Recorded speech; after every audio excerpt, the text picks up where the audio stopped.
this, we get very little time to meditate and to read. So, how much time is to be separated between Samadhi and? Let me tell you this. In the beginning, even if you can meditate for 10 minutes, 15 minutes, with complete attention, you should be happy. People say I meditate for 1 hour, but they don't. Their first 10 minutes fine, then the mind is moving. They think we are meditating, but they are not meditating. Unless they have lapsed into sleep. And then suddenly wake up and say, that was nice. But, so we have to, so even if 10, it's not the time span that matters. It's the attention during that span, even if it is very short. And gradually you need to increase it. Don't push hard. It won't work.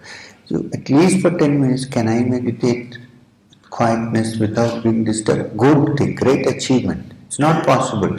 Then you begin to increase the time span. Time span will begin to increase automatically. Then you begin to enjoy the meditation. See, when you're doing something enjoyable, one doesn't know when the time goes, right?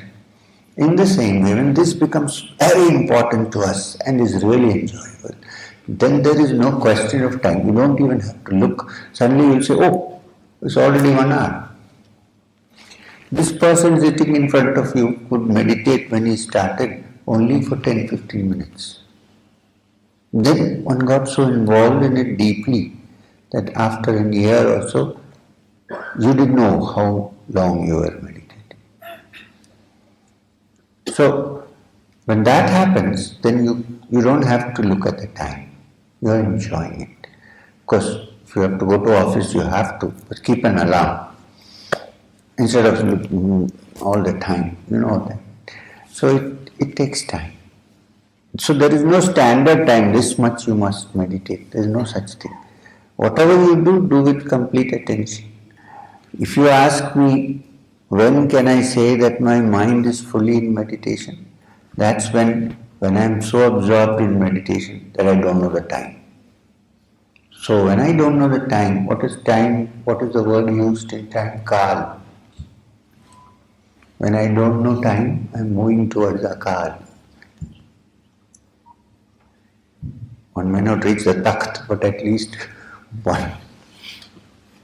Right? So my question is, in life in general, and also when I want to do work, so then there is a lot of desire that things go a certain way. Right. Correct. So, sir, but that I feel that is wrong, because when things don't go that way, then I am affected. I'm not able to keep my peace. I'm not able to stay centered. So, what is the confusion here? How do I be free of that without detaching from everything? Okay. No, don't get detached. You cannot detach. See, detachment is a natural process that happens when you are attached to something higher. You can't detach yourself from something and stay in a vacuum. It's impossible to do that. You will fail if you try. But when your mind is moving towards something greater, bigger, then your attachment to small things falls off. That's a different story. But you don't try to force it on yourself. Okay, one. Second, when you started, you said how to do work without expecting the results. Which means if I don't get, then I feel depressed. When I get, I am elated. Right? So, every human being, reasonable human being, when he starts any work or when there is a goal to be worked, we do expect results. You cannot start and do any work without expecting a result. But when the result happens, you should learn to say, well, if it doesn't work, it is okay, but I have put my energy into it. If you have put all your energy into it without worrying too much about the result, it probably turns out okay. Generally. 1%, 5%, if it doesn't turn out, there's nothing you can do about it. Try to do the next. Instead of hanging on to that. What is the difference? Oh, I couldn't do it, I couldn't do it. It will go on for days to get up. I've lost. In those days, if I had said, Well, I couldn't do it, let me see, I can do the next. This energy which is being wasted can be utilized to.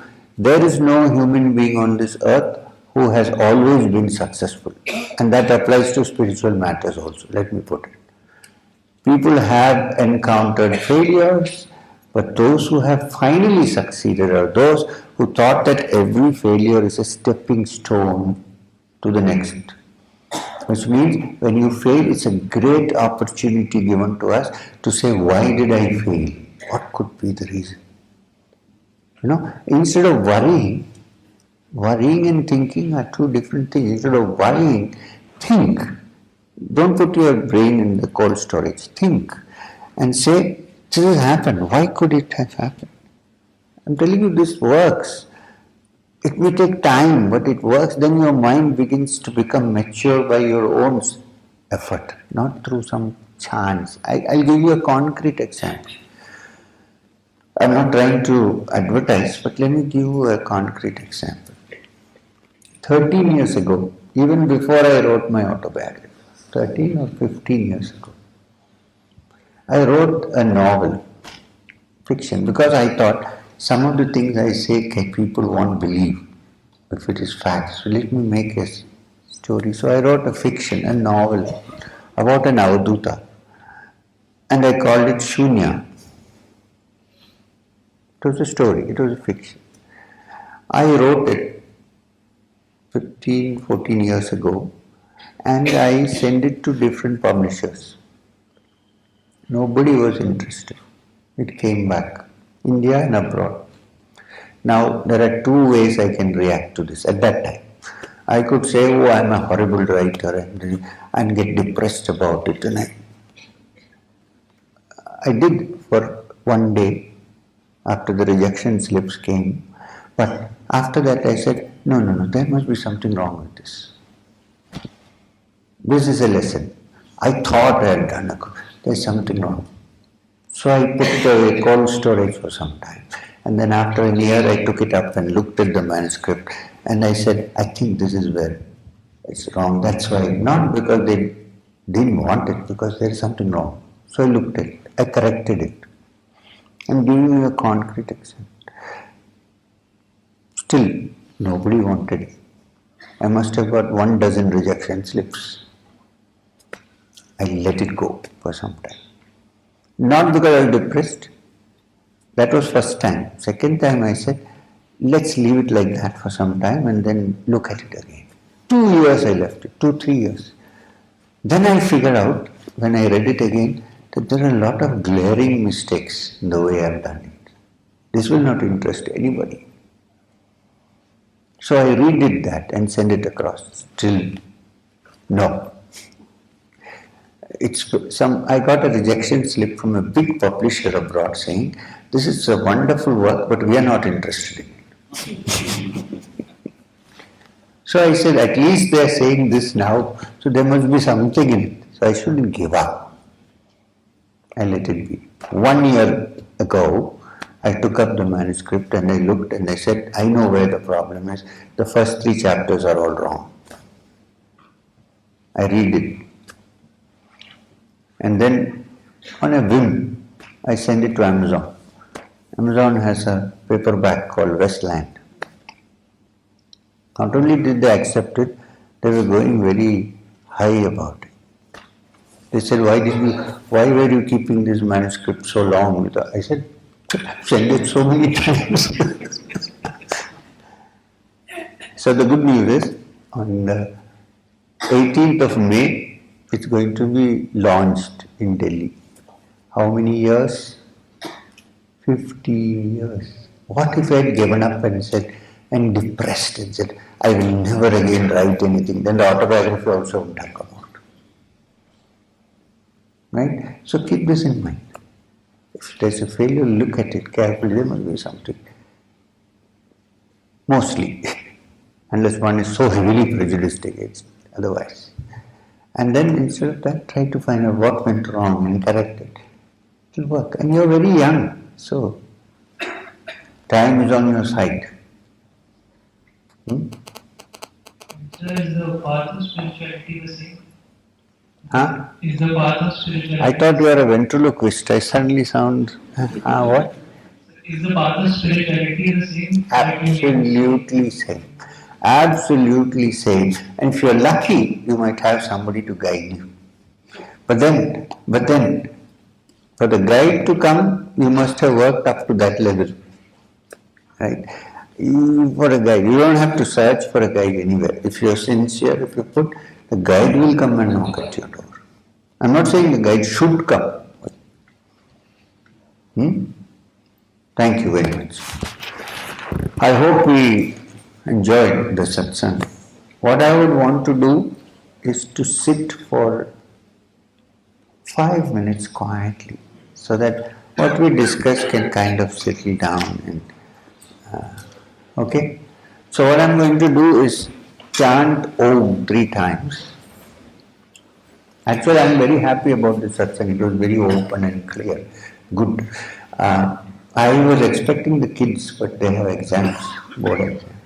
Anyway, so now we will chant Om together 3 times. And then we'll sit for some time. And at the end of it, I will say Hari Om Tat Sat, then you can open your eyes. Don't keep thinking when will we open our eyes. Shall we chant?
Hari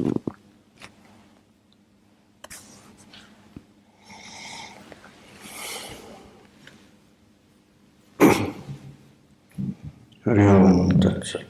Om Shanti Shanti.